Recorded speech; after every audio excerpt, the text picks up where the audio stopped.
Well, hello, everybody. Welcome to another version of Tech Talks. I'm your host, Larry Ortega. Our guest today is Ana Montes, 30-year technology veteran, huge advocate for our communities, and a wonderful person. Really looking forward to our talk today. Let's get started. First of all, tell me about do a quick resume, your background a little bit, and Sure. then we'll Sure. go from there. I have a degree in speech, La Raza studies, and journalism. And so an opportunity arose a few years later for me to join an organization called Latino Net.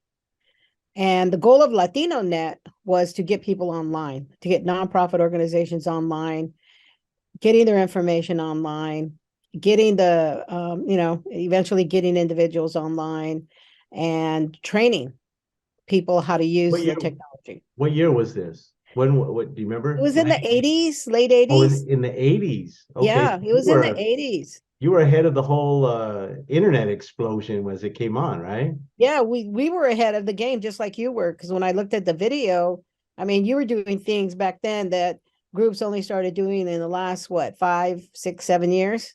Because they had showed us how to use the computers right and how to do our budget and PowerPoint and Microsoft Word. I really like them because they are so nice and they showed us everything that we wanted to know. Ana Montes, please. This is truly an honor for me to be here today. And it's even a greater honor when I got here and I saw the ages of the kids out here today, and when I saw all you moms and pops out here. Was also setting up something that's called a chat, something where the kids can talk to other children from throughout the United States about the things that they're doing here in Ontario, about their goals and their dreams, and sharing that information with other kids through an electronic network. So we were all ahead of the game because, at a time where people were just making sure they had telephone access, we were already talking about making sure people were able to use technology. Wow. And have internet access. And so I was hired by Latino Net to create an online network for the Latino community, and I did it nationally. Wow. And so we had a very small staff. I was the only staff person that was, I designed the area on America Online, and I trained and recruited people from all kinds of nonprofits, Latino USA, LULAC, what is that organization, La Raza, just all the national organizations. I provided them with a computer and a modem and training on how to use the technology. I mean, they didn't have computers, or if they had computers, it was still very limited. And then at the same time worked on creating the online network where we could share information and provide information. And so that was in the 80s. And so how was the internet engaged at that point? I mean, because it didn't, for me, I remember I didn't even know about it till 91. And that's when I went back to finish my my bachelor of arts, actually, in business, computer information system.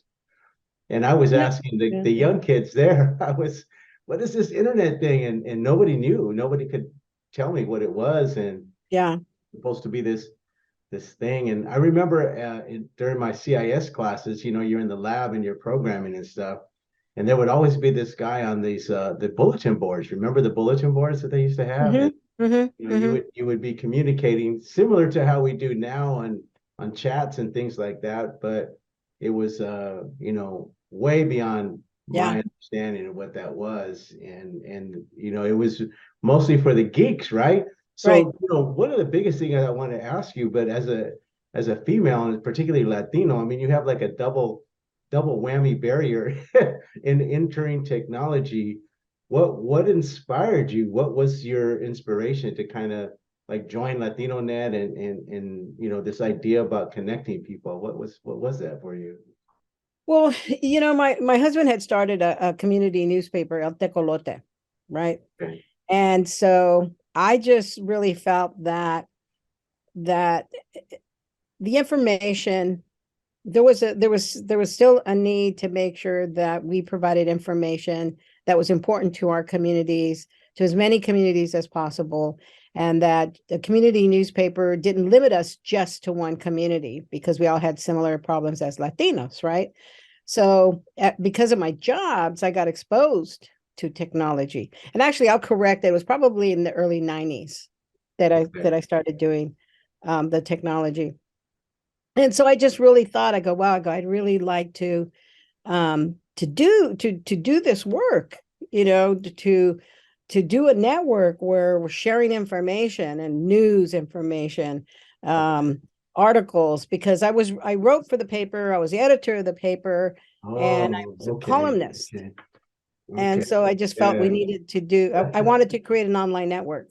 Oh, I see. Okay. So you saw it strictly as an information, an additional, kind of really like a super highway of information for the Latinos, the Chicanos at that time, right? Yeah. And then there was a couple of people out there starting to do something. Latino Issues Forum, Richard Chabran with UC Riverside, and then Armando Valdez, who started Latino Net, which right away started it off as his goal was a national network. And so they had a job opening. I applied. I was successful in getting hired. And I think that the thing that was really hard for me, though, was, like some of the men out there that were also really interested in technology. They're male chauvinists, and they got all geeky, and they were not geeky. Yeah. They thought they were geeky. And so they would try to ply me with questions I couldn't answer.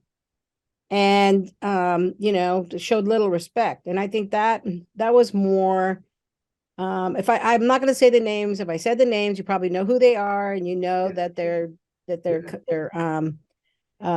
that's the kind of personality some of those men had at the time. And kind of just very, what's the word, arrogant. Yeah. They were really arrogant. And I actually started with the well, and that was numbers, using technology and coding and inputting all these numbers and putting information online. And it was just like a bunch of string of sentences. And that's how I started.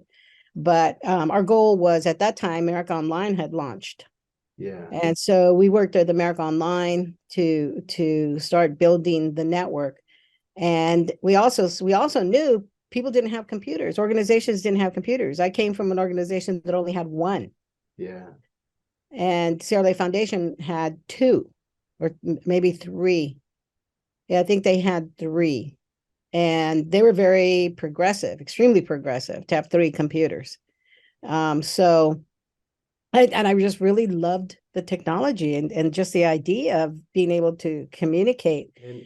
But I was immediately impressed by you and your knowledge. And you know what it was? It actually was I reached out to you after I saw you, because we got featured on Vista LA as well. We were featured on Vista LA way back in, I forget what year that was. I want to say 94, 95 timeframe. And that's when Hermana Aranda and Jose Ulloa had founded your guys' counter, the Latino Web. Yeah. And, I wasn't, I was impressed by them, and I forget That's how right. I met them. And I went to their filming, and then I was able to meet Velia Lagarda, who was the producer of the Vista LA at that time. And I said, hey, this is what we're doing. And then when we started watching the programs, I saw you and LatinoNet and your colleague, I guess it was Armando, who was featured with you. Or either Armando or Jose Montes de Oca. That's who it was, Jose Montes de Oca. And we had actually got him to come out to our El Dia de Tecnología that we had sponsored, the GTE at Underoak, but we had coordinated out in San Bernardino. And he was one of, and then in Ontario as well. Anyway, we did a few of these events, but I was thoroughly impressed by your knowledge, your information, the stuff that you were in, but mostly because you were a woman, that you were a female in this space that was dominated predominantly by Latinos. I mean, I wanted you to inspire these Latinos, I mean, you saw the graduating class, man. Yeah. Those were Yeah. all, Latino kids, and Yeah. from the barrio right there from Ontario that were excited about technology, and Yeah. Marx was inspirational, and I know they looked at you, and I don't know if you had a chance to see it, but one of the Yeah, I girls did. is now the Ontario Montclair School Board president, and Whoa. she has her own business, her own real estate business. And at that time, at 14, she had Yeah. casted her vision that that's what she wanted to be. She wanted to be a teacher, and she wanted to run her own business. And bam, there she is. And Tengo 14 años, voy a la escuela Ontario High School. Yo pienso terminar la escuela, ir al colegio y estudiar para ser una maestra. Yeah, and she spoke in Spanish and English. Really, that's right. Yeah, she was able excellent. to, yeah, she was Yeah, excellent in Spanish and English, and she is yeah, just a total role model right now. yeah, But getting back to your story so you were with you got the Latino Net going, and then you went to Latino Issues Forum, I think yeah, you were yeah, saying. yeah. And But continue. let me add one thing. I was in my 40s when I started that career. Wow. So Okay. not only, yeah, being a Latina woman in this area, but also being an older woman in this Okay. area. So I Okay. just wanted to add that. Yeah, I went to Latino Net. I went to Latino Issues Forum because of the work that they wanted to do in terms of making sure that technology was accessible to everybody, and the policy work that they were doing, representing low-income communities and Latino communities in forums where you were actually able to connect with decision makers Right. and implement change in how affordable, accessible, and reliable the technology was. And what's interesting is people were still doing telephone penetration rates, increasing telephone penetration rates. I mean, that was the thing. Well, people don't even have a telephone yet. Because I remember we would have meetings with major corporate heads of different phone companies. We always met with the CEOs to have these conversations, because we also worked with the Greenlining Institute. Mhm.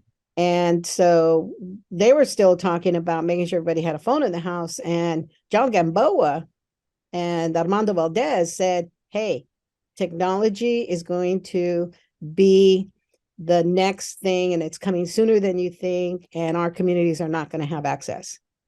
And so to be honest, I was out of my league there in terms of working on public policy issues, because I did not know the language and still didn't really know the system, but I had some great mentors. So that's why I went there, because there was working with people that really had a vision, long-term visions, and they were connected to decision makers and connected me to the decision makers through my job, and gave me the opportunity to bring out my ideas and my thoughts, and were patient with me, did a lot of education with me. And it was just a wonderful experience. And I was probably the oldest person there, except for, of course, John Gamboa, but he was Greenlining. I was Latino Issues Forum. I was one of the oldest people there. And I was also the technology expert, and at that time, that's what they were starting to say, that the old people are going to fall behind. And it's, the young people that have the knowledge. I said, oh, no. I said, I may be I may be younger in terms of knowledge, but I'm also more knowledgeable than most people in terms of the hands-on. And they respected that. They really respected that. It was hard not to respect you, because you always had, the right intent. You always had the right perspective. You always had a good heart, a good soul, and you were always on the battle lines, man. I mean, before I go on though, but I wanted to ask, what was the school that you went to? What college did you graduate from? So I graduated from San Francisco State University. That's where I got my degrees in journalism and Okay. La Raza studies. But then I did 1 year going to San Jose State for a master's program where I majored in communications. And I call myself a disgruntled journalist because, you know, the media, the media has no ethics. And I'm a very passionate, community-driven person. And I think that it's important to get information out, but the stories are important, but not the stories that they wanted to cover. And then also some of the work that I did on projects and looking at how journalists wrote about our communities. Yeah. You know, you always saw page one, a Black man killed somebody or a Latino man killed somebody. It was racist. And I guess that was maybe part of your inspiration for seeing the internet as an alternate means to get. I know I did. I mean, I saw like, we'd now be able to get our information out there. But now you see it. I mean, you kind of fast forward to today, where we're butting up against all kinds of censorship, and we're getting stuff filtered. And you look at the kind of the fiber deployment that's going on right now. I don't know a single Latino that has any investment in that arena as far as fiber is concerned. Yeah, no, it's still the same people. Yeah, and how we deploy it, we see it a lot, and it's something I want to get into with you, also in terms of the regulatory agency and your experience here. But before we do that, I want to kind of finish your resume about and then you're going along. So you got mentored. You saw a great opportunity to get mentored in a space that you felt you could make an impact in the technology side, and you recognized that there was an opportunity to meet with leadership. It's similar to what I did. I mean, I think John Gamboa did such a fantastic job of bringing the leadership of these major corporations. Him and Bob Gnesta, bringing the leadership to the table, to the table of minorities who we would have never, been able to, sit across the table with Ben Bernanke or Janet Yellen or, Jamie Dimon and, what's it? When you're looking at technology, I think the head of AT&T at that time, or Pacific Bell at that time, one of the things that he said when we first started talking about getting funding to create community technology centers or to do community technology access, I think we wanted to give access to the internet. And one of the things he said was, "You're asking for too much. You're asking me to solve world hunger." And we said, "No, we're not asking you to solve world hunger. We're asking you to make your internet more accessible and affordable to people so that they can become subscribers, so that they can use the technology. And you really need to know directly from the heart, the community, how these issues impact them, and then getting them involved." And that's what I liked, and that's what I did, and that's what was important at that time for me.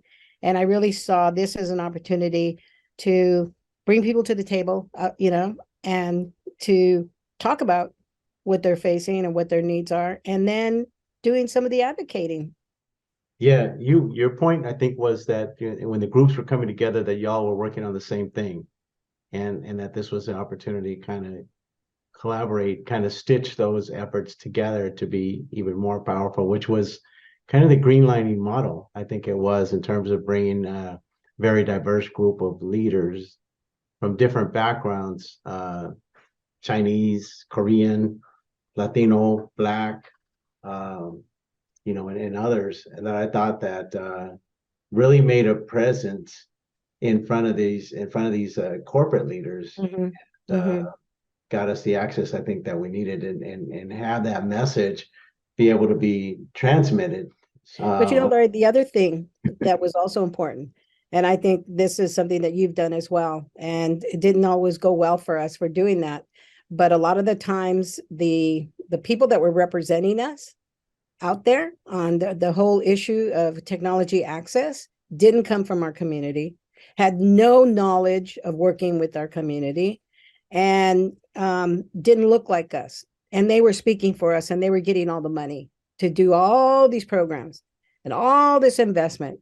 And a lot of them failed. A lot of them failed.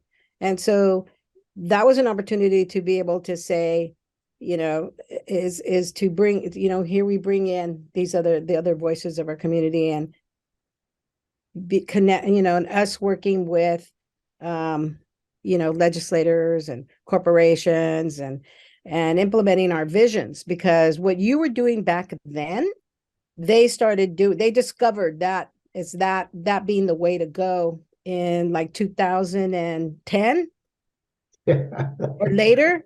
Yeah. They would tell us, no, you're asking too much. No, you can't do that. Or no, that doesn't make sense. We need to do it this way. And so they had all these other people, implementing programs that did not work. Right. And so that's another thing that was really important, I think, in terms of connecting the communities and connecting decision makers and convincing them. And that was real hard.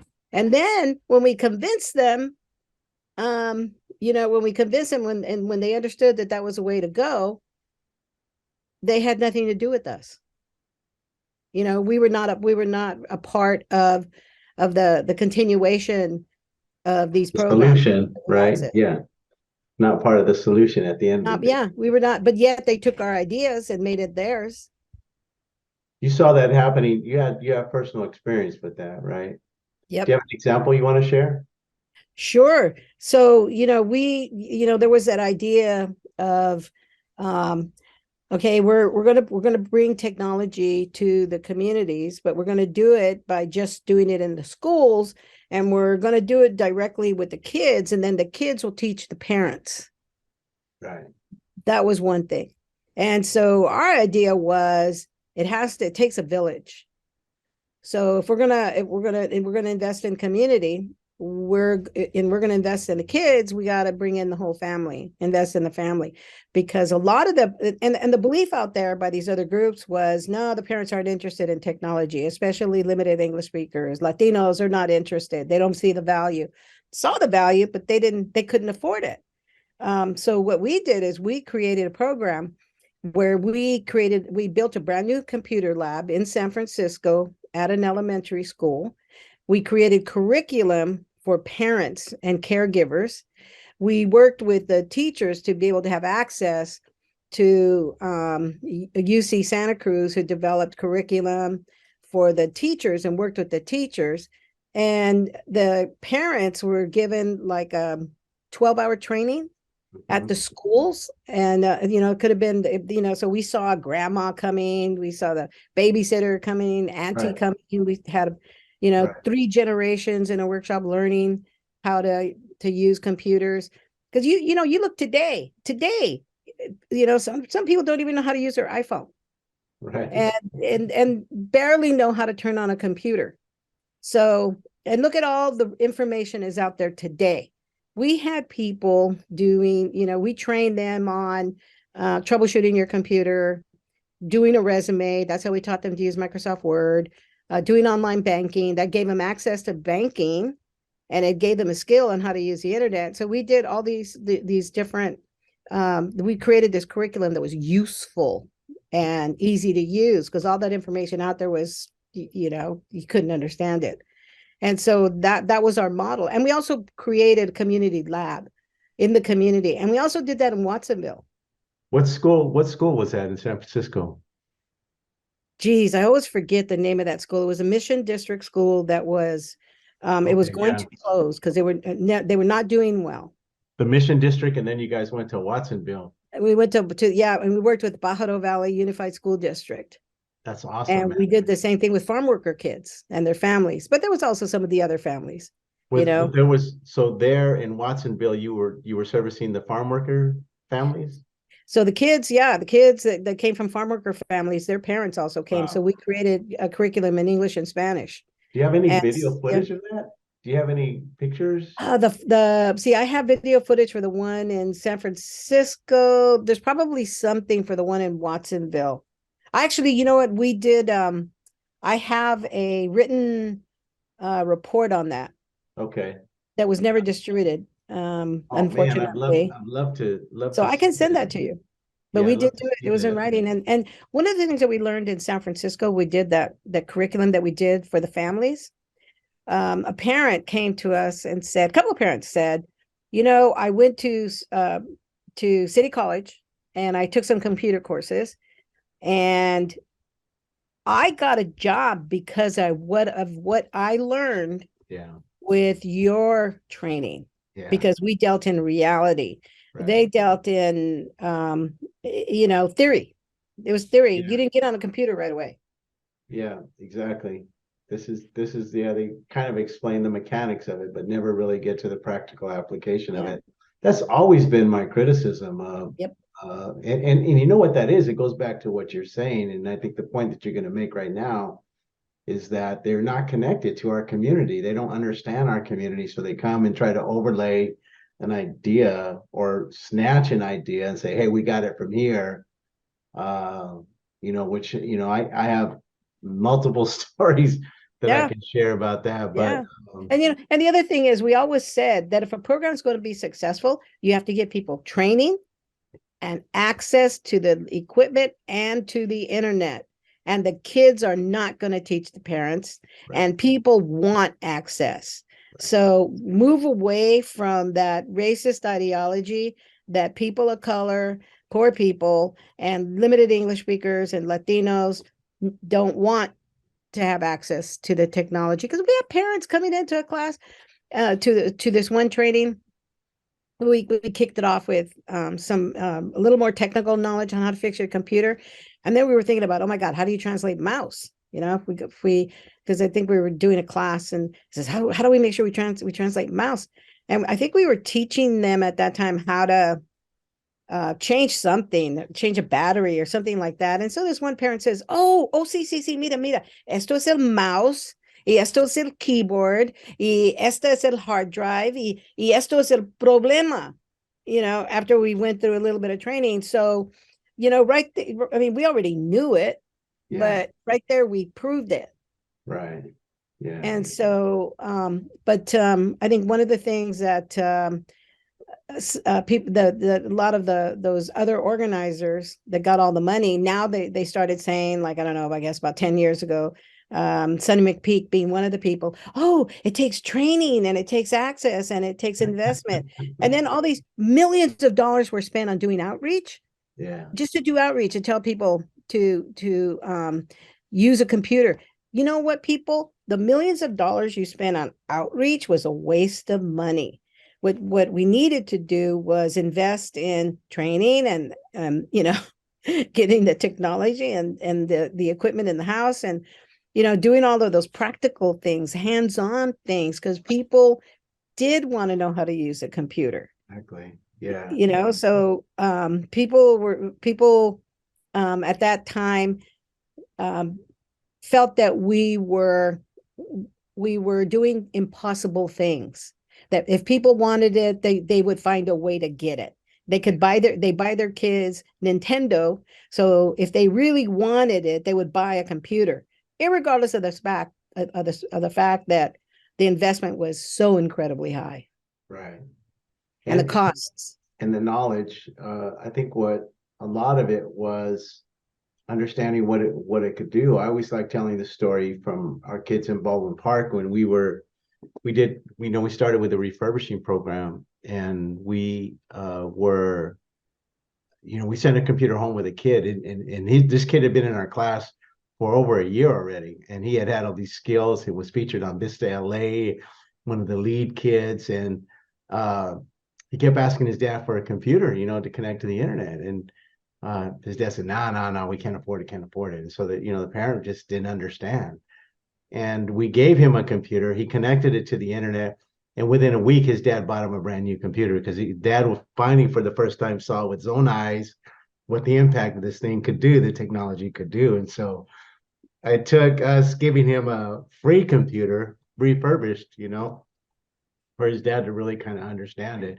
The leadership today has those same people in place. You have the former head of global strategy for Comcast as now the deputy director for the California Department of Technology, leading the broadband effort. So like, what? And then Sonny McPeak, of course, is still present, right? And you're like, what? And then you go to this meeting in San Bernardino. It was in the Inland Empire, and I mean, no, our gente was not represented. There was no parents. There was no brown teachers. I didn't see any principals, business owners. That were few, far between. And just the format of how they were talking about it, they totally, and I even complained about this to the deputy director. I said, where's pricing? Why is price of internet not even on the table? And I go, it needs to be. It's a policy issue that's just as important as the infrastructure issues that we're currently, facing us today. And I go, why is pricing? And I asked Sonny during a California Broadband Council meeting in October of 2021, I said, why are we not looking at pricing? Shouldn't we be looking at, cost of internet, the price of internet? And then she smugly and dismissively says, oh, we've been looking at this issue. California Broadband Council has been looking at this issue for 10 years. And I just wanted to say, I think we spent quite a bit of time talking about the need for affordable broadband. This is only the 10th year in which the council has discussed it. And that you had a focus that I want to commend and just underscore of the intensity of outreach to take advantage of what the federal government is already doing. We just need to have the internet service providers use all of their innovation, their expertise to help us get the word out. That's the prize at this point. Without getting drawn into any other unnecessary debates or research, just get California's fair share of the money that is available. I go, well, really, then why is it still not affordable when it's recognized as a primary barrier for why people can't connect? If y'all have been looking at it for 10 years and you still haven't even addressed it as a policy issue, it's just amazing. And I think it goes to your point that these are very wealthy people who are leading an initiative for an underserved community to whom they have no connection whatsoever. Right. So, and not only do they not have connection, they have unreliable connection because of the redlining that was going on with all the money being invested in making sure that infrastructure was built. I mean, a lot of our communities got redlined and infrastructure was not built until way later. That's another issue connected to that. What do you mean by that? Like what? So for example, we started hearing people complaining about not getting the speed that they were promised from their internet companies. Okay. And a big major group that we got a lot of complaints from, because I used to handle complaints for the Utility Reform Network. And so I handled those complaints for turn was statewide. So I heard from people from throughout the state. And Comcast and AT&T were famous for selling these packages with promising certain speeds and then not delivering on those speeds. And one of the reasons why they didn't have those speeds was because they had not invested in improving the infrastructure. So they weren't getting fiber or whatever the latest technology was. They were still they were still using at that time a lot of dial-up. The DSL, right? The DSL, right? The DSL. And so, but yet they were being sold a certain speed that was not yet available to them. And that was happening a lot in Fresno. Wow. And, like I have a friend that works for AT&T. He may have retired by now, but that was one of the things he was constantly saying, is that there's this redlining going on where these communities were not being targeted for new development. and it was deliberate. And that's also part of a new FCC. And there was a new, FCC, what do you call it, hearing, discussion around redlining. They finally have recognized redlining. I think in 2022, there may have been a decision reached, but they finally admitted that there was redlining going on. CPUC saw redlining was going on. They sat on it for a long time, and I don't know why, but it was discussed and was documented, and I came across the information on that. So the feds were doing something about it. There should have been a decision by now, but I know that's also something that they are saying was also another reason why there was unreliable internet access. And then all of the monies that they invested in giving these large corporations, AT&T, Pac-Bell, mainly those are the ones that I for sure that I can safely attest to, because I was a little bit involved in the comment process where they were given, because when we were talking about underdeveloped and people did not have access, they only had access to phones and DSL or satellite because they didn't have internet access, but yet these companies were given millions and millions and millions of dollars to do build out, to put in, to do the wiring, to do the fiber. Where are you basing those millions and millions of dollars that they were given on personal knowledge that you have of bills that were passed? Communications division, they have a report that, like we know, like for example, Frontier. Okay, you know what Frontier is doing in Northern California. I don't know if I don't know if they're doing it in other areas. They probably are, but Frontier got a lot of money they promised that if they got this money from the CPUC, that they would put in fiber. So people had access to the internet and reliable phone service, because people still rely, just due to the terrain, it was very difficult to put in some of the infrastructure.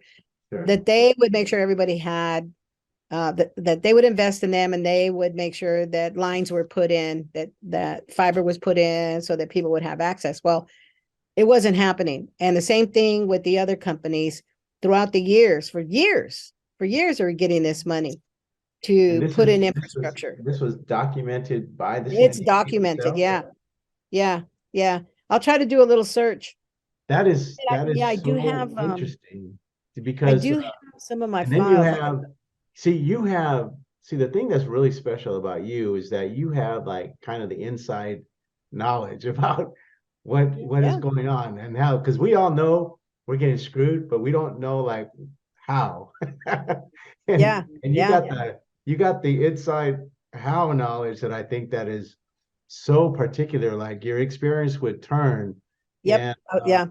Which was the utility reform network that actually worked towards receiving complaints. You heard of complaints of people not actually getting the service that they were actually paying for. Was that an initiative that you guys had commenced, or they just start to reach out to you and just start to say, hey, you know what, we're getting jacked, or you guys found out about it? How did that become an issue for you guys that you took up? So Turn has focused on utility issues since it started. Right. And so they get involved in proceedings at the Public Utilities Commission that deals with energy issues as well as telecom issues. And so they also was collecting complaints at that time. Okay. Because if they're, in order to, many times, people had nowhere to turn. They had nowhere to turn. And so in order to support some of the comments that Turn wrote and submitted to the CPUC, you needed to collect evidence, right? Sure. Okay. So we collected a lot of evidence through the complaints. Okay. And when I would be the person that spotted trends, and because I would sit in on the attorneys' meetings, and so I knew more or less what they were doing and what they were working on and what trends I needed to make sure I documented, because I documented every single call that I got from people. And people just started really hearing about Turn through the media, on the internet. And we started doing a lot more outreach. Mark Toney really was all over the place, everywhere. talking about turning the issues, and then I was doing a similar work. And so people would call us and tell us what their issues were, and we would work on resolving their issues. And so that's how we collected a lot of that evidence. And then I would turn over these reports to the attorneys, and they would use it with their comments. Nice. But they also, the attorneys that turn are amazing. Yeah. Incredibly amazing. They, you know, that it's a chronic issue that's been going on for decades. I mean, there's a book written by a friend of mine, Bruce Kushnick, that talks about this very thing. But you're the first person in California that I've talked to, or that you kind of brought up, that there's actually documented evidence that the phone companies were actually getting paid to upgrade, but we're not upgrading. And you have the evidence of the people that were complaining who were saying that they were getting that service when they actually weren't getting that service. So you got kind of like the full circle of so just to clarify something, so, and I think it's really important to make sure, is like they were getting like these grants. The company were getting these grants from the CPUC to invest in areas that were not heavily populated, because one of the reasons why they weren't putting in this infrastructure in rural areas was because it was too expensive, and the populations were very small. So they were being given like grants or reimbursed to put in the infrastructure. And there was a report that showed that, I don't know how clearly it states they didn't do what they were given the money to do, but it's pretty clear they got money, and it was somewhat of something of a failure. Wow. That's crazy. If you look at the broadband, what do they call the pot of money that they have at the CPUC? I think that was created about 5 years ago, where a lot of cities got money to do Wi-Fi build out. Some other smaller telecommunications businesses got money to do some build out. Yeah, there was a grant. The California Advanced Services Fund. Exactly. So a lot of the information is in the history of the California Advanced Services Fund and the work that they've been doing for as long as they've been around. A lot of that information is there. Yeah, because these areas, I guess, were supposed to have been built out, and they weren't. So now these people are coming back. I didn't know that was documented. I knew that had occurred. Yeah. You know that it was written, and so therein lies the kind of the issue that I think is important. That's not the 900-pound elephant in the room. Is why are we not trying to claw back that money? You know, or try to get some kind of accountability.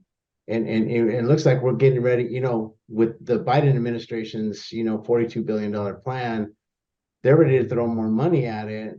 And, given the leadership that's there and not being sensitive or not having the knowledge, personal knowledge about how to get it done, we're going to kind of face the same thing. Like I said, I had a conversation with the deputy director, and he's all like, yeah, we all know internet pricing is not fair, but, what can we do about it? That kind of attitude, I mean, that would never float over with you and I, right? What we can do about it is, we got to organize, and we got to start vocalizing, and we got to start letting people know that this is actually going on. Yeah. And that's why also it's important to organize people. Right. Because you and I, Larry, we get hated by the CPUC because we speak out. They hated me over there. I was insulted by some of the communications staff in meetings. They did things to deliberately keep us from participating. They made changes in some of the policies that in some of the programs that, like the California Teleconnect Fund. If you look at the history of that fund. Yeah, I want you to share real quick, if you can, kind of a thumbnail about what happened there, because that was a really incredibly important thing, to which I didn't even understand at the time that you were talking to me about it, in which now it has evaporated and is no longer even an option, in which if I had known, I would have been all in on it, and I would have been 100%, but that's not your fault. You're, a small nonprofit organization compared to this giant institution known as the California Public Utilities Commission that had the responsibility of advocacy and didn't, because they, quite frankly, didn't want it to work because it was going to help a bunch of brown and black people, in my opinion. And they also supported the telecommunication companies. Right. They agreed with the companies. Yeah. So give us a thumbnail real quick. So is a public purpose program that was created to provide a discount to hospitals. It was like hospitals, community technology centers, and nonprofit organizations, probably other nonprofit groups, a discount on internet and telephone service. Well, under the under a particular commissioner who is now working for one of the utility companies, made changes to the California Teleconnect Fund, and the end result was community-based organizations. They took out the subsidy for phone service, and community-based organizations can no longer get the discount on the internet services. And it was just a monthly internet cost. That's all. It wasn't billed out. So all the money is being given to hospitals and schools.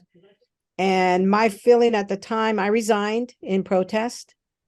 And many of the discussions were centered around them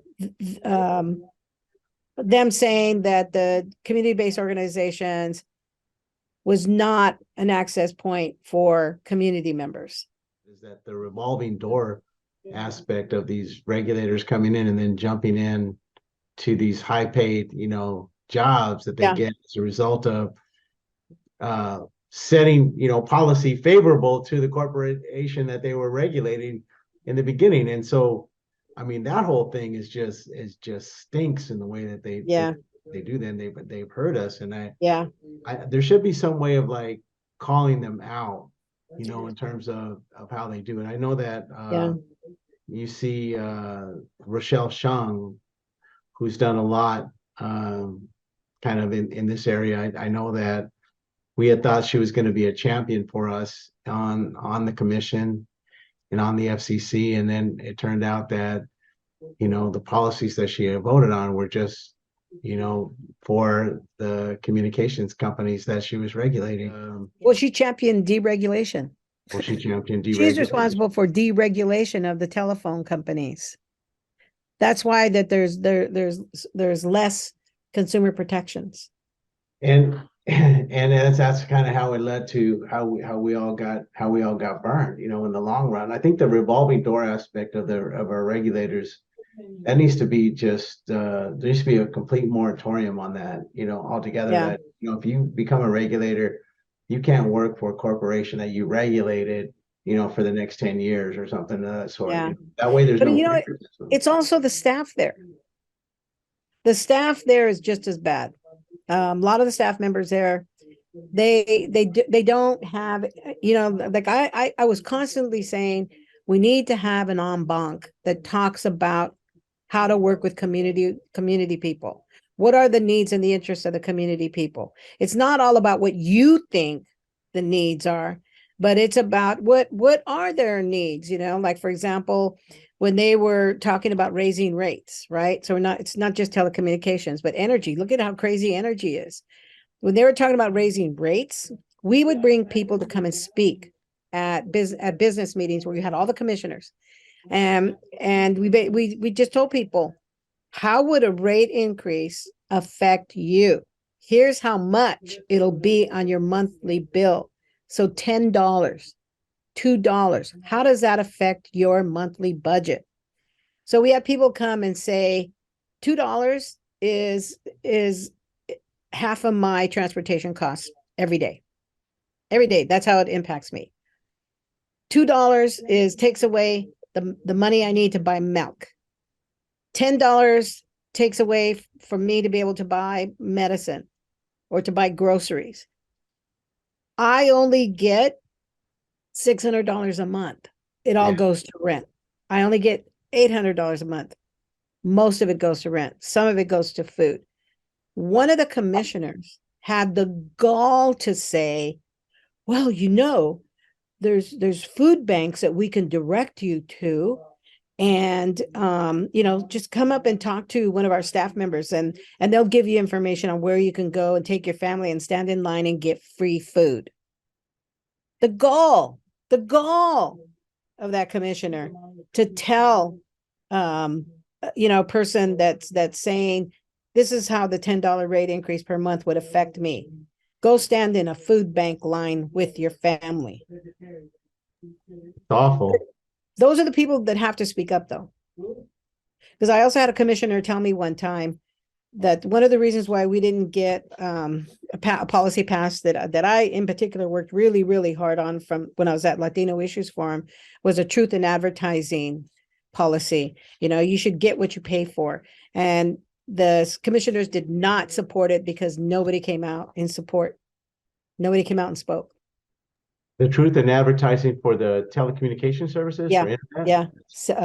For phone service, cell phone phone service, truth in advertising. You should get what you're promised. And basically it should also, if you get marketed to in a language other than English, then they have to provide you with the information in the language that it was marketed.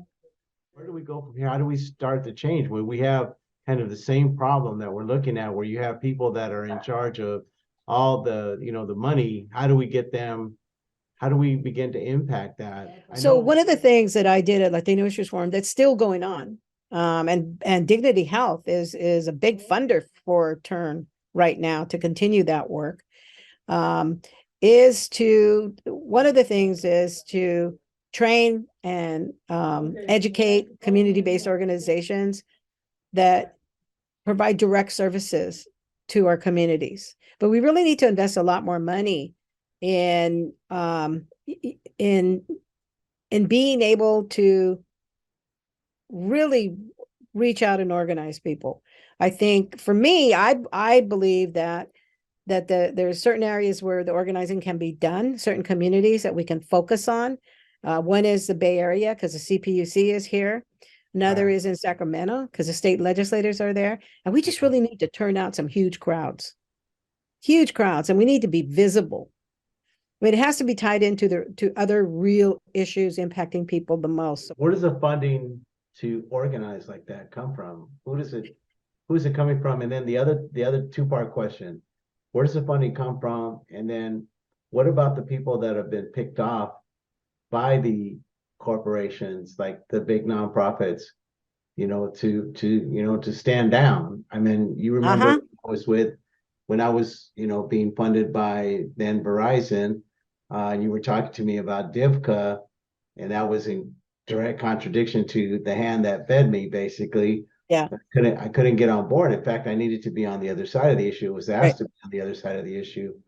And at the time I didn't understand it. And when I finally figured it out, see, I think you're right about the education component. Even cats like myself who've been doing it for as long as I've been doing it still did not understand a lot of the technicalities that you were sharing with me and the impact that it was going to be making on my communities that I was representing, that I had said, okay, I represent these folks and, I want them to do well.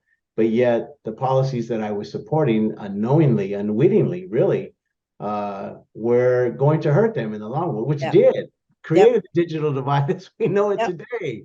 And I was there, testifying on that I thought that this was a good idea. And again, unwittingly, and that's why I came on the other side and I was completely excommunicated. I was targeted, and now I'm being smeared by these lies, by these, regulatory agencies, which make it seem like it's real, that it really happened, but it actually didn't. And it's something that you have experienced. So, I know that's kind of a long two-part, but okay, so where does the money come from, and what about the agencies that are already picked off? I mean, how do we get them turned? Funders do see the value of, and especially after the pandemic, and especially after seeing how, there is a digital divide, things haven't gotten better. So I do think that technology, that whole, it was exposed. The lie Excuse me? really that was out Yeah, there. The lie. it was exposed. CETF puts out a report that says that 90% of the people are connected in California. That 90% of the people have access to broadband. I don't understand that. Well, see, because you don't understand, the thing is you have to look beyond that 90%. Okay, what does that mean? 90% have access. Is that because there's a telephone pole outside their house that has Comcast on it? But it's deceiving. You know what I'm It's saying? very deceiving. It's absolutely deceiving. And when you have the leadership of the entire broadband initiative in the state of California out there saying that 90% of the people have access to broadband, and they're not explaining what that actually means, you know, that's awful. Now, you know, Susan Walters, Yeah. who worked with Sunny, is now the NTIA Western Regional Director Oh, geez. on this funding. Oh, geez. The thing is, you know, Sonny told me you were right. Susan Walters told me you were right, but they're funding themselves. You look at who's Sonny McPeak funding? You know, she's still getting all this money. $60 million she says she has. So who's she funding? They're doing their own policy work. And they have you know, the advocacy work. I think that's where a big chunk of the money should go to in terms of the education and advocacy, because they're not being completely honest with what the situation is in terms of not addressing the pricing issue, which is the number one barrier. And secondly, not disclosing, you know, kind of their history. I mean, if you knew their history, when you have the former global strategist for Comcast, Sonny McPeak, and Susan Walters as a kind of that trifecta of where all the money is going to come from, Yeah. and our communities not being educated. And that was evident, I mean, with the Inland Empire event that they had just a day ago, when Hante wasn't there. And even, I mean, I even made calls. I got you know, the majority leader's husband there, because he's an old friend from the late 90s. And I said, do you know about this event? He didn't know about the event. You know, it's like, wow, wait a minute. He's like one of the main icons in the Inland Empire for Latino issues. And his wife is tremendous. I mean, she's an amazing superstar, you know, that has risen to the top of the legislature in a very short period of time. And there was nobody there. See, that's Nobody was because at this meeting. they're not connected to the community. They're, you know, in terms of the kind of people that they hire people that are like them, that come from the same backgrounds they come from. You know, so it's not, you know, like even my efforts a lot of times were not successful if I didn't work directly with people from the community. And they really don't. And who are they organizing? Well, they're organizing a lot of the groups that are getting all the money that are these that don't have connections to our communities. You know, like in the like underserved areas are rural communities, unserved areas are the real rural communities, but a lot of the underserved areas are also our inner cities, right? Yeah. Oh, tremendous. You know, more so than the rural communities. More people in the inner city by you know, multiple of 10 probably are affected by the digital divide and not having access. And then the other thing that I wanted to share with you, the parameters that they set up, that says it should be 20, if you don't have 25 up and down, 25 down and 3 up or something like that, or 110, they're giving us 2006 technology. They're saying they're measuring, you know, the marker that they're using as a measuring stick is 2006 technology, when in 2 to 3 years, everybody's going to be, most services are going to be provided at 500 up and down, 500 megabits up and down. And then that requires fiber optics. And they're saying, like, you know, they're all the way back here. So it's like, you know, you control the conversation, right? By saying, okay, here's the parameters in which we need to look at this thing at, you know, 25 up and down, you know, 110, that's what we need to get people to. But yet everybody else is over here at 500. Even the Fiber Broadband Association was like, you know what? If you don't have 500 up and down, that's what most people are going to be. Other people are going to be at a gig. Like a gig is going to be standard. And we're fighting to try to get people at 100. Yeah. Yeah. Yeah. See, one of the things that I also wanted to say is Sunny now, she will admit, you know, that like she wanted to you know, she cut me off. When I moved to Turn, she cut me off. I was not invited to anything anymore. But then, you know, like several years later, when she got the some of those companies didn't come through for her, she was going after them and wanted to pay Turn to work on a project to show that these telecom companies didn't honor their commitments. So when they got approved to merge, they had certain commitments that they did not honor.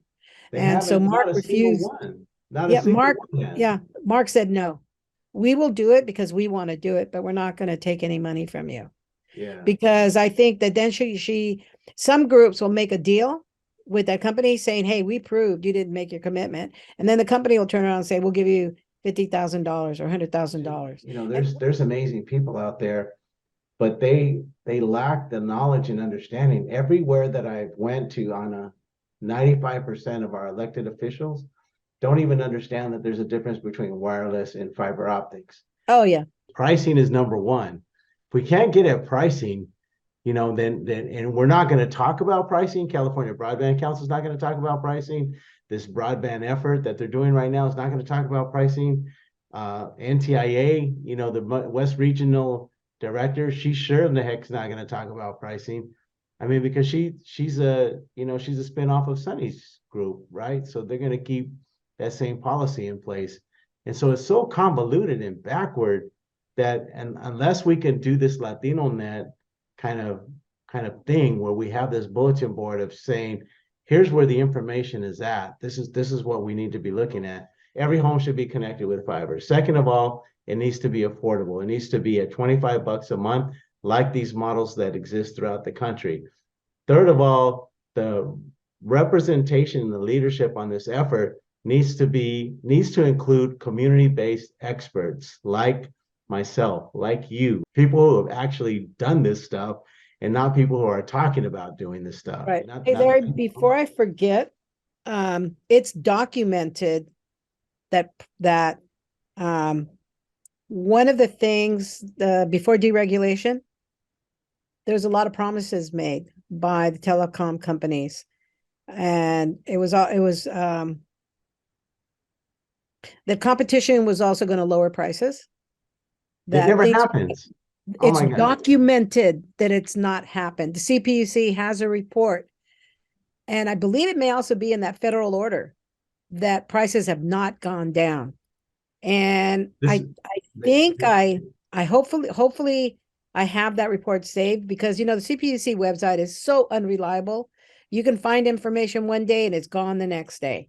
I've had that experience on that report that said that that there was a bill that was sponsored by our now U.S. Senator Alex Padilla when he was still a state senator. So check this out. I wrote an article about it then in 2012 when it was going down, and and then he called for a meeting. I don't know if he called me or I called him, and he wanted to sit down with me, and we sat down at the Firehouse Inn in Los Angeles. But I was so new to this whole issue, and I didn't understand it like you did. You were so far ahead of me in terms of understanding policy issues and how this worked. I didn't know what I was doing. I brought three moms with me who I was working with, you know, who had attended our courses, and my vice president at the time, and we sat down with them and we just had a nice chit chat.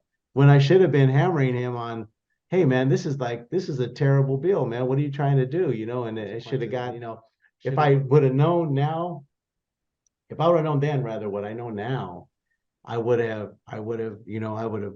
fought a better, or I would have had a better meeting, I guess, you know. But it was a very nice, you know, and hey man, how's everything's cool, and you know, and I get to say, hey, I met with the state senator, now U.S. senator, and yeah, for what? Para qué? You know, it got me nothing. You know, I was it was all for naught. And so that there was a report done by the CPUC that cited that bill as causation to why the digital divide exists today, because these folks did not have to upgrade, the telecoms did not have to upgrade in areas where they couldn't make any money, which was not part of the deal. They got all these rate increases, they got these grants on the basis that they were going to connect people. What about that part of the equation? Why can't we talk about that? And so these facts need to be. Well, no, the thing is, they did talk about it. There was just no repercussions. What do you mean? There was very little repercussion. So they did talk about it. They said the companies failed. They failed in upgrading and connecting all these areas.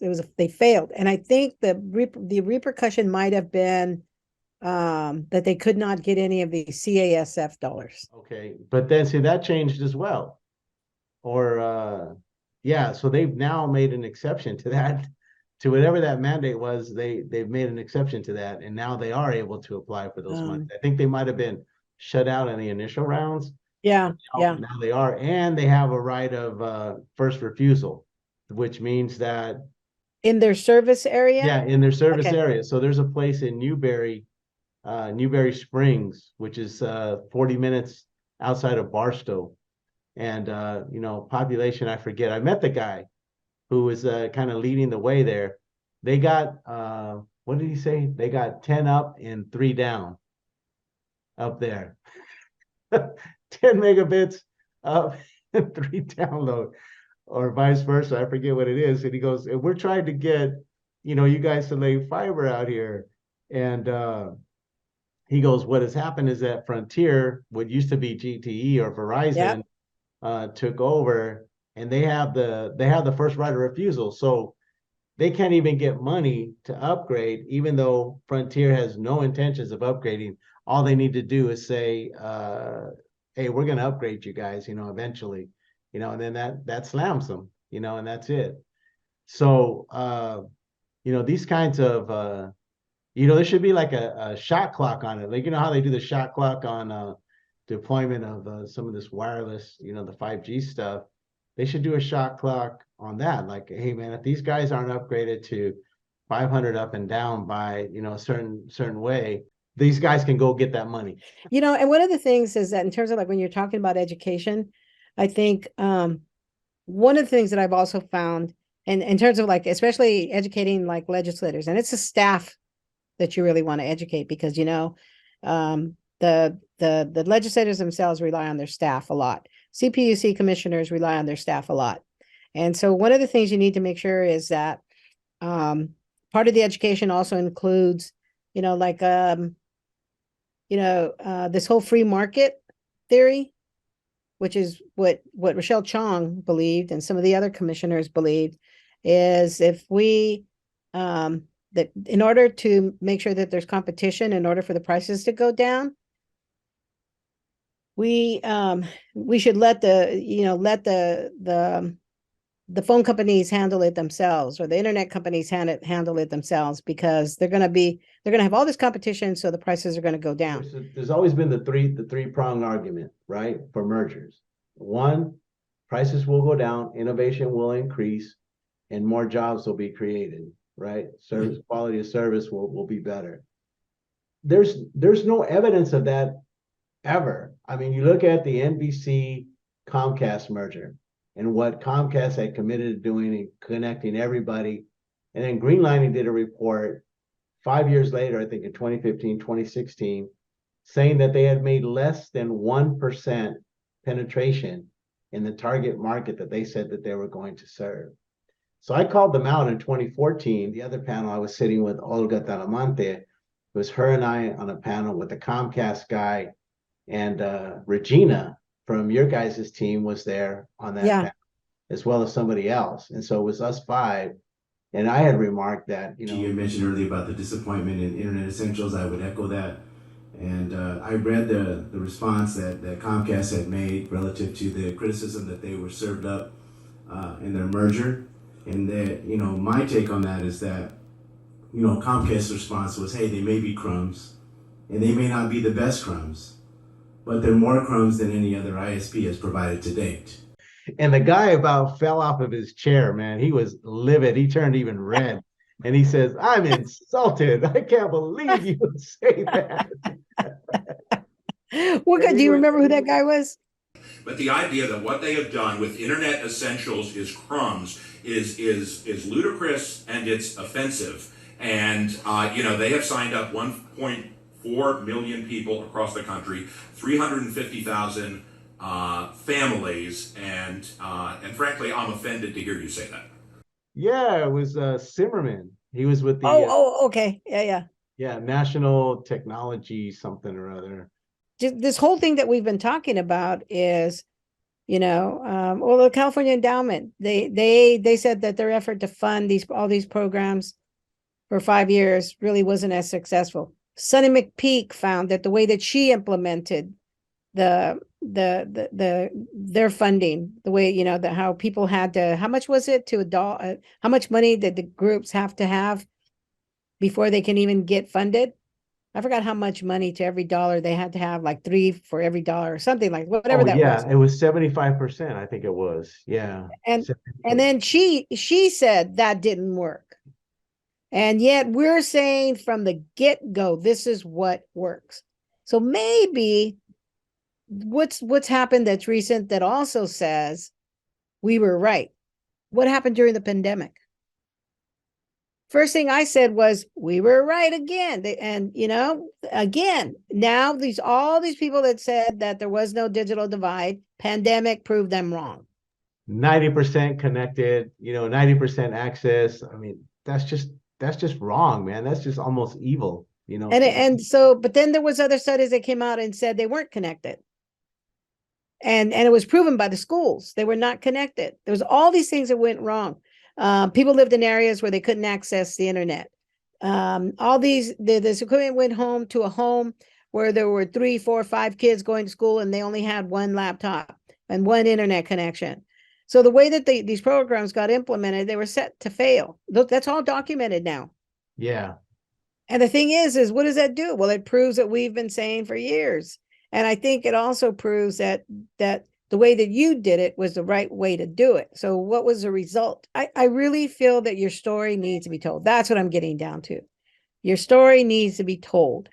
And we need to say, okay, what is the goal of this paper? Well, the goal of this paper is to show how an organization that received funding from the CPUC implemented a program that was successful, but due to the biases, due to the micromanagement, due to their lack of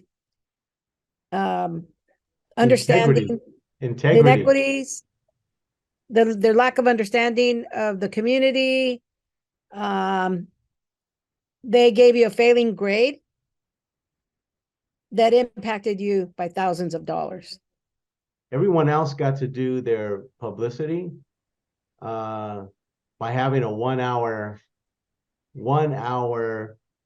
presentation in a stadium kind of format, or showing up at an event and having a booth for 4.5 hours somewhere. Yeah.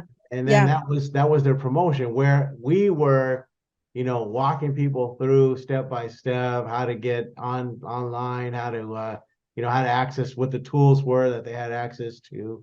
And then we were having a graduation ceremony where we got all of the major media people to come down and See, it. But that whole thing there, that's how the CPUC does things. That's exactly how they do the energy outreach now. That's just out of their book in terms of how antiquated their model is, in terms of doing the outreach. And that's a criticism. That's a criticism on their model. That's a CPUC model. And that's a problem. But it's a matter of there has to be other ways to do things, but that still to get dinged because you didn't do that and you did other ways and you reach more people. That's the issue. But that's also part of the CPUC micromanagement. 30 million we counted 30 million because each show that we were on got 1 million plus viewers, and we were on 3 different times in the morning, so that was 3 million. And then they would sometimes air it in the evening, which was another million. And we did that, we did that in Univision with the mayor of Redwood City. Verdad es que estamos en la mitad del Valle del Silicón, aquí en Redwood City tenemos a Oracle, Electronic Arts, DreamWorks, todos estos programas, y tenemos comunidades que no saben utilizar el internet. Entonces la importancia de eso y cómo esto les abre un mundo, porque los padres ahora pueden comunicarse con los maestros, pueden saber lo que sus hijos están haciendo en la escuela. Alicia Aguirre. Do you know Alicia Aguirre? No, no.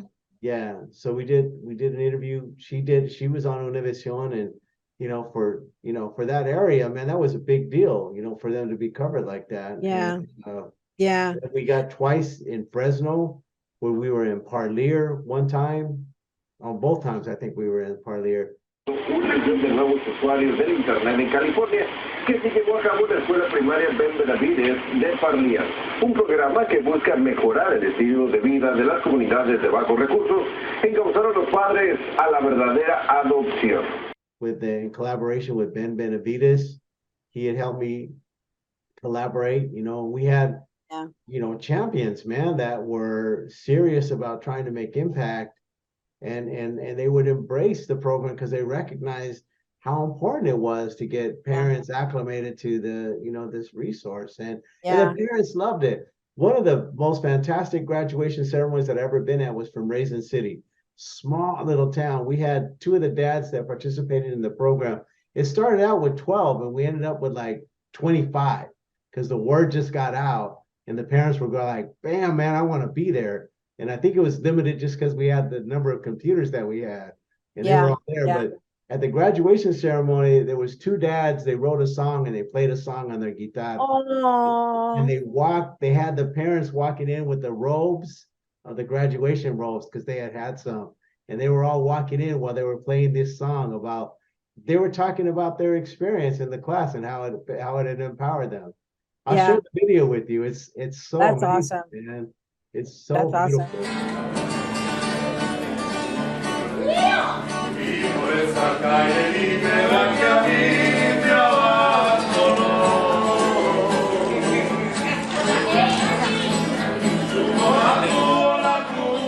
Para mí, pues, civismo y en esta página hay mucha información para padres, como información del horario de la escuela, también hay fotos de los maestros, sus correos electrónicos.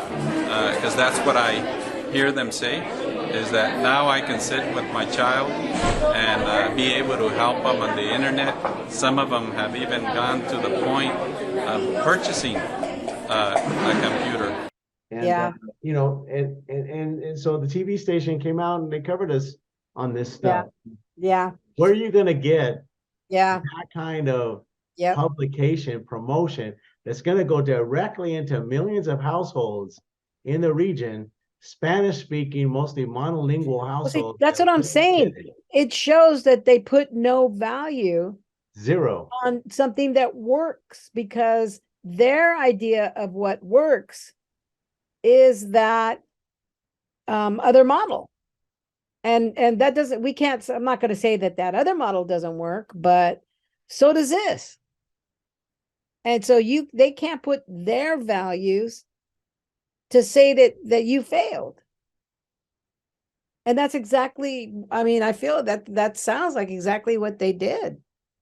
You got a failing grade because of their values. Well, I think it was in part to I mean, it was the main instigator was Robert Willenjohn, who took a dislike to me like right out of the gate when and he was like that. I had told him was like that. I told him that that I didn't believe, and this was when Time Warner was trying to merge with Comcast, and I said that's a terrible idea. And he jumps out of his seat. He's sitting down. We're just sitting down. We're just sitting down, man. The dude jumps out of his seat and he's like, why was that? Why would that be? How was that a bad idea? Blah, blah, blah. And then so later we walking out and there was a break in the action that we had at this particular it was the first annual CASF conference that we had, the first annual that had come out, and all the people that were funded were there, and I didn't even know who he was at the time, but I was just, you know, I was being me, saying, hey man, I think that those mergers that's a bad idea. There's no evidence that it does all the things that they say, and then he just jumped out. Anyway, later we saw him outside. He's outside smoking a cigarette, and I saw him just trying to be cool. You know, my staff is with me, just a bunch of brown faces. You know, 4 people, brown faces, and I said, hey Robert, you know, this is my staff, this is my team, and he's there smoking a cigarette, you know, like that, and he just gives me that look, man, that, you know, that he, you know, I was on his wrong side, like right from that point forward, man. And it was that look of racism. It was a look of prejudice and racism. That's crazy. Yeah, but anyway, this was fun. Yeah, this was amazing. Wishing you the best. Thank you. You too. Bye-bye. All right.